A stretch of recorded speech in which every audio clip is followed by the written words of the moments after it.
the first article. The title is Error Correction in Foreign Language Teaching. I will start from the introduction first. So, the introduction presents the background and significance of error correction in foreign language learning. It discuss various perspectives on whether and how teachers should correct learners' mistakes. And I already highlight the background and significance of error correction in foreign language learning. And the authors also provide a theoretical foundation by reviewing previous study and outlining the debate between error correction as a necessary pedagogical tool and as a potential demonstrator for students. And for the literature review, there is first language acquisition versus second language learning. And it also the definition of error, the types of error and their research, and it's also the definition of error analysis, and that the teachers attitude to error treatment, and the ways of correction. And this is also important, ways of correction. So there is kind of the ways of correction.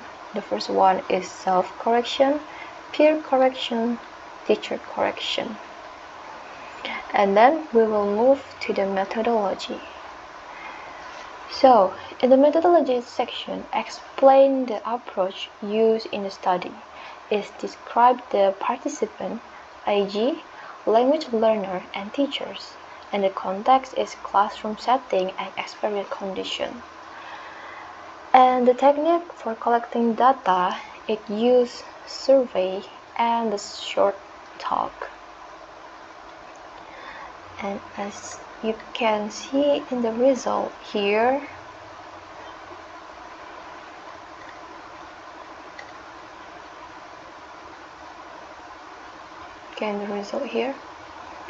the similarity the learner established between both languages is clearly noticed if we observe the talk he produced. As can be seen, the combination SAO and SOA is used in the MT as is in the I level.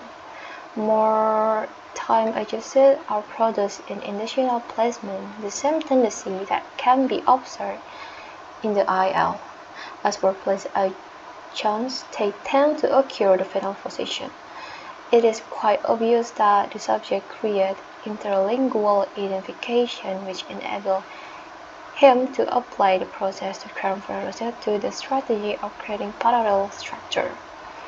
And the result of second experience the table shows the types, number, and percentage error committed by the participant and their work. And there is also research also present the 10 types of error the student made in their essay. The first one is verb tense, and this is the most mistake that students do, the verb tense. And the second is a double negative, and the third is sentence fragment, the fourth subject or verb agreement, and the fifth is capitalization, 6 word order, 7 spelling, 8 preposition, 9 article, and the last is pronoun. And we will move to the conclusion. This study has given the occur that the main error made by a group of Algerian EFL learners at university level in their written and spoken word. Based on the discussion of the findings and the example given, it could be concluded that the Arabic speaker in the study committed a great number of errors due to L1 transfer. The over-influence of Arabic on the students' writing and speaking of English indicate that language teachers need to take careful stock of the transfer and interference of the students' mother tongue in their spoken or written production. Therefore, one way to highlight the influence of the mother tongue on the student learning of English to collect these errors and ask the student to analyze them and if they could to correct them.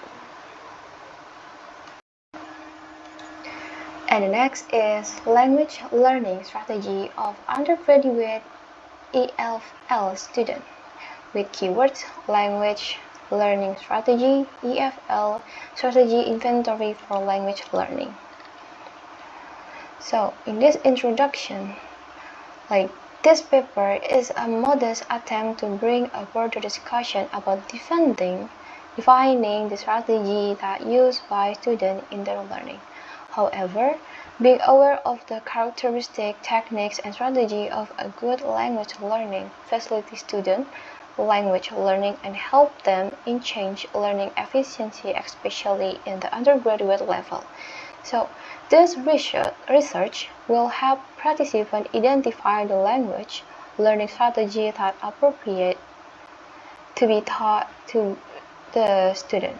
Besides, the research benefits the students so that they realize their learning strategies and they can employ it more effectively and efficiently to support their target language master. And that's for the method. The participants of the study are selected from a total of 200 population consisting of male and female from the school year student in one of the private university in Bandar Lampung. And for the instrument, in this cell, language learning strategy are grouped into 6 categories for assessment. The first one is memory strategy, the second is cognitive strategy, and the third comprehension, metacognitive strategy, and affective strategy, and social strategy. And for the data collection and analysis, the questionnaire was administered to the student in the classroom and also via email. The students were told that there were no right or wrong answer to any question. And for the finding and discussion, the results indicate that most EFL students frequently use metacognitive and cognitive strategy rather than socio-affective strategies. Students with higher proficiency level tend to employ more complex learning strategies, such as independently planning their study and identifying weakness in their understanding. And additionally, the study finds that students with higher intrinsic motivation are more proactive in developing their own learning strategies. In this discussion, the author also highlighted that this finding align with previous theories stating that cognitive strategy are more commonly used by advanced learners. Yeah, as you can see here.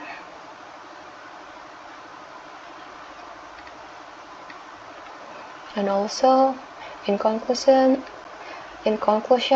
this research investigated the use of language learning strategy by EFL students at the undergraduate level.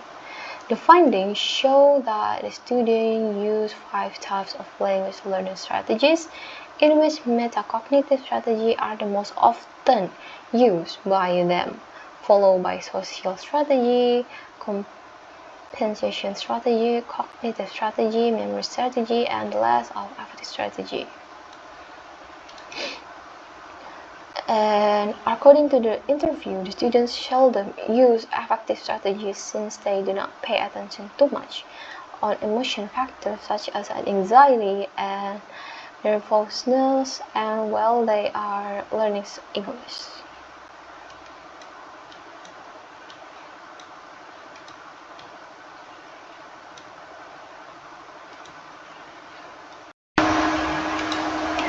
And the next is student grammar mistake and effective teaching strategies with keywords grammar mistake, native language, deductive and inductive teaching, effective strategies, and basic school. So we will start from the introduction first. So in this article, the aim of the study is to ascertain how native language teachers explain mistakes in orthographic, syntax, and determination of the sentence purpose of communication in student text and what practice they use to correct these mistakes. And the study also analyzed the strategy that teachers consider effective in preventing student grammar mistake. It also looks into the difference in opinion on effective language teaching strategy of teachers with different teaching experience. So, the introduction of the article provides an overview of the study, highlight the significance of grammar mistake in student writing, and how effective strategy can be employed to address them. And it presents background information and the research question that guides the student, and the author discuss prior research and emphasize the necessity of investigating grammar mistake in academic setting. And then I will move to the methodology. So the method section outlines the research design, data collection techniques, and the analytical method used. It describes the participant input in the study, like e.g. student from a specific academic level, and the instrument utilized such as a rating sample or survey, and the approach taken to the analyze grammar error. And the questionnaire is also the part of the methodology. So in the first, the three most frequent mistakes of orthography, syntax, and determination of the sentence type according to the purpose of communication were selected from the student language test. And for the result, in this section, present finding based on the data collection. It often includes table and then graphs, and the table and the graphic, and it also like diagrams to illustrate common grammar mistakes made by students and the effectiveness of different correction strategies. And the result revealed trends such as which type of error occur most frequently and how students respond to various techniques.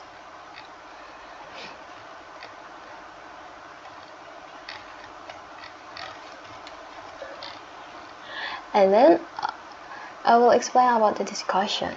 So in this discussion section, the author interpreted the findings, connection them to the research question and review studies.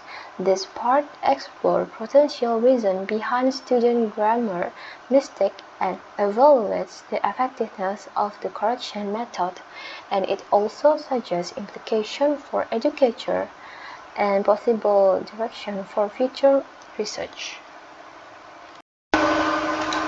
And the next is the role of error analysis in teaching and learning of second and foreign language.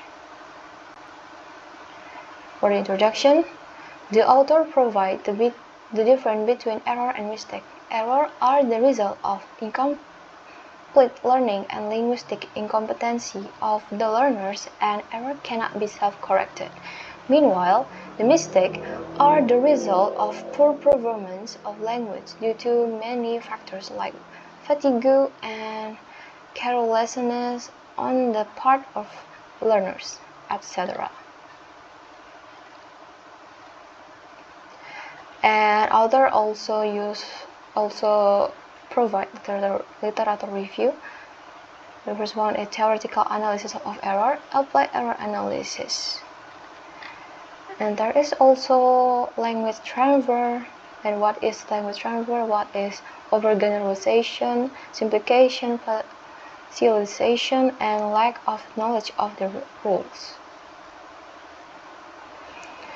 And the aims and objective of the study is to analyze the error made by some university students in Gujarat, Pakistan, and some intermediate students in unique language center like Tabriz, Iran, in their writing, and some specific aim to objects are the study of the given below. And for the methodology section outlines the rigid design used to collect and analyze language error. The study involved a sample of EFL, English as a Foreign Language student, whose written assignments were examined for common mistakes. The data collection process includes the selection of essay, the categorization of error, and the use of statistical tools to determine frequency and the distribution. The methodology also discussed the criteria used to differentiate between systematic errors, which indicate gaps in knowledge, and profound errors, which result from memory lapse. And this structured approach ensures that the study findings are reliable and explicable to language teaching. And the method section. And there's a table and diagram